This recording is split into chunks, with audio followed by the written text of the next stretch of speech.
To Scotland, time for Scotland 2016 with Shelley Joffrey. Justice denied, more families tried to bring a private prosecution against a driver who killed.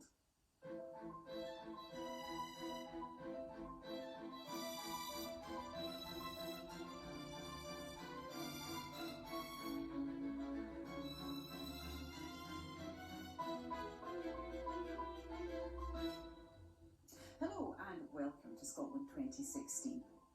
The families of two women killed by a driver with a history of blackouts tried to bring a private prosecution.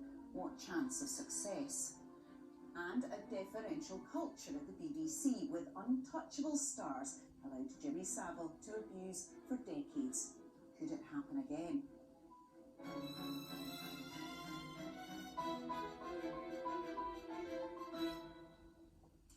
Mary Convoy and Laura Stewart died after William Payne fell unconscious at the wheel of his Land Rover in December 2010.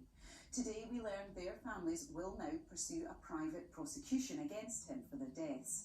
It comes after relatives of three of the victims of the Glasgow bin lorry crash launched their own bid for a private prosecution of driver Harry Clark. Here's our Home Affairs correspondent, Reva Alderson. Two tragic road accidents in Glasgow city centre, separated by 4 years and just a quarter of a mile. In December 2010, this Range Rover mounted the curb, killing two young women on a Christmas shopping trip. The driver, William Payne, had collapsed at the wheel. 18-year-old Mary Convoy and her 20-year-old pal Laura Stewart were killed. Prosecutors decided not to bring charges against the driver. 4 years later, 6 other Christmas shoppers died when a Glasgow Council bin lorry ran out of control in Queen Street, finally crashing into a hotel in George Square. Its driver too had collapsed at the wheel. And as in the other tragedy, Harry Clark faced no charges from the Crown Office. Now he and William Payne could be the subject of private prosecutions. We really hope that our girls' two lives can be worth something, that just not swept under the carpet, and somebody needs to be accountable, and we think that that's somebody's William Payne. Jack and Lorraine Sweeney and their granddaughter Erin McQuaig died in a bin lorry crash. Now their families have launched what's called a Bill of Criminal Letters to ask the Lord Advocate to allow them to prosecute Harry Clark. The natural course of justice will be a criminal prosecution. If the driver is acquitted, the driver is acquitted. It's as simple as that. The family can thereafter move on. But in 6 years' time, at least they can say that they have done the best for the parents they lost and the daughter they lost. A deserted scrapyard in Glasgow's East End, where a woman known as Carol X was raped.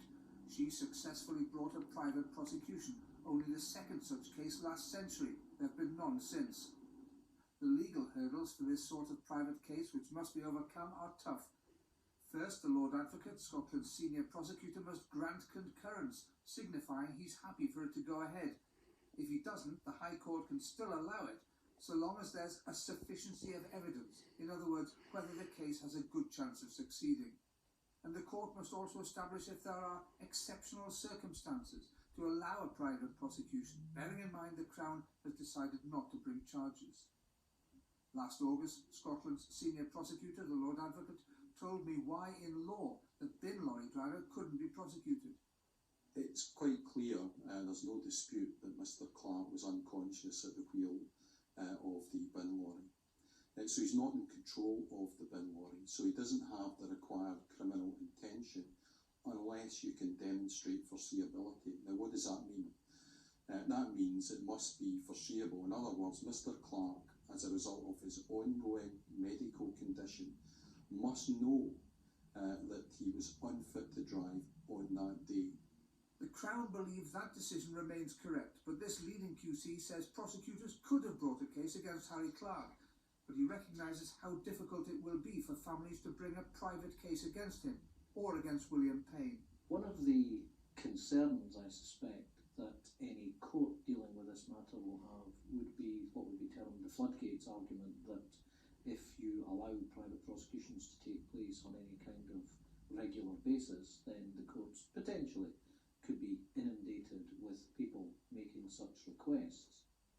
If the High Court ultimately decides not to allow these two tragic cases to proceed, the families will be left with questions unanswered because neither driver gave evidence to the fatal accident inquiry, fearing it could prejudice any future prosecution. Well, joining me in the studio to try and guide us through some of this are a couple of legal brains, Thomas Ross, President of the Scottish Criminal Bar Association, and the blogger and law lecturer at Caledonian University, Andrew Tickell. Good evening to you both. Thomas Ross, I mean, as Revo pointed out there are tough legal hurdles for these families to overcome. Firstly, convincing the man who ruled against a criminal prosecution that a private prosecution should go ahead. What are the chances of that? That wouldn't be fatal to his chance. If the Lord Advocate was to take the view that he could not support a prosecution, it would still be possible for them to petition the court to enable it to go ahead in any event. But certainly they have an uphill struggle in relation to that, because the Lord Advocate has declared publicly that in his view there is insufficient evidence. Well, is there a conflict of interest in having the Lord Advocate involved at all in this decision? Not really a conflict of interest. He has the first look at this bill of criminal letters, but he doesn't have the last word, as Thomas said. This is a decision that will be taken by judges based on the law, and I think that's quite right that that happens. So the High Court can still give the go-ahead if it rules that the case has a good chance of succeeding. What are the chances of that, given that the Crown has already decided not to bring charges?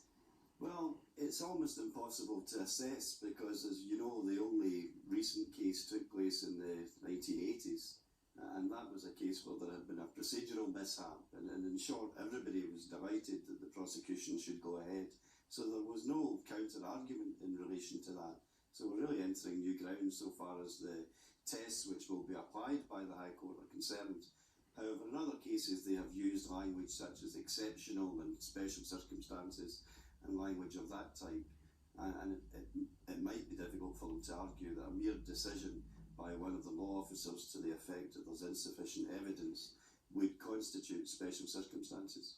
And I wonder, is the case that there are now two private prosecutions running, alongside one another, does that make it more or less likely, do you think, that the High Court would rule that these are exceptional circumstances? It's a really good question, actually. I think the families of the first petitioners must be kind of worried, because the floodgate argument that Brian McConaughey talked about in your package must be in the minds of judges. Here we have two private prosecutions that are being brought forward, and as Thomas just said, the test is very exceptional and special circumstances, and there is nothing very special or exceptional about a disappointed complainer whose case isn't taken in our criminal courts. That happens all the time.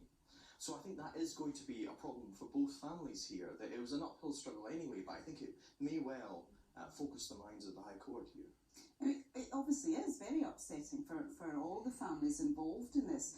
Are you convinced yourself that the right decision was taken in each of these cases? I'm not, to be perfectly honest, convinced that the right decision was taken in the bin lorry case. However, it has to be said that the Lord Advocate takes thousands, perhaps tens of thousands of decisions every year, and that's the one which certainly has been identified. But, you ask 100 lawyers the same question, you'll get 50 different answers. That's the truth of the matter. What about you? Do you think the right decision was taken in the bin lorry case? I think generally from what I've been seeing and since coming out of the fatal accident inquiry, I think it probably was, yes. And I think one of the big problems we have in the coverage of this case is that a number of details which are more favourable to Harry Clark, which explain the logic the Lord Advocate advanced in your package, haven't come into the public domain. Such as? So, for example, Sheriff Beckett in the fatal accident inquiry said that there was no evidence at the time this crash took place, that Harry Clark should have known that he was unfit to drive. No doctor had ever told him that. And secondly, that even if he had been honest, and Harry Clark was not honest with the authorities, with the DVLA and with his employers, but even if he had been honest, the evidence showed that he had got his licence back after a year. I think there's so much reporting of this case has been premised on inaccurate information, and I think we do have to talk about the question of oppression. Can Harry Clark get a fair trial in this country? That is, I think, something which the High Court will have to think about. And thinking about all of the front pages, the thundering editorials we've seen, I'm not entirely convinced Harry Clark can get a fair trial in this country. Well, that obviously is a pertinent question. Another one is what criminal charges could be brought, in your view, if you think perhaps the wrong decision was taken? Well, certainly in the determination of Sheriff Beckett, that it was suggested that there were certain statutory charges which involved the failure to disclose certain conditions. There may be an argument that he was driving dangerously because of his condition, or that he was driving carelessly. I haven't seen the bill of criminal letters, but certainly there are many charges which would cover the allegations which have been made against him. But also his interests have to be considered, because he has effectively been given finality by the letter of the Lord Advocate. There wouldn't have been a lawyer in the entire country who would have said to him, if he'd asked for advice at that stage, that you may well be the first person in 100 years to be made the subject of a bill of criminal letters in these unusual circumstances. It's pretty unusual to have two private prosecutions coming along at the same time like this. Just briefly, do you think there needs to be a look again at the law in these sorts of cases? Is it fit for purpose? It does feel very old-fashioned, doesn't it? We have sort of two in an entire century, and then we have two over the course of 2 days. And it just shows you that actually this has been in the news now.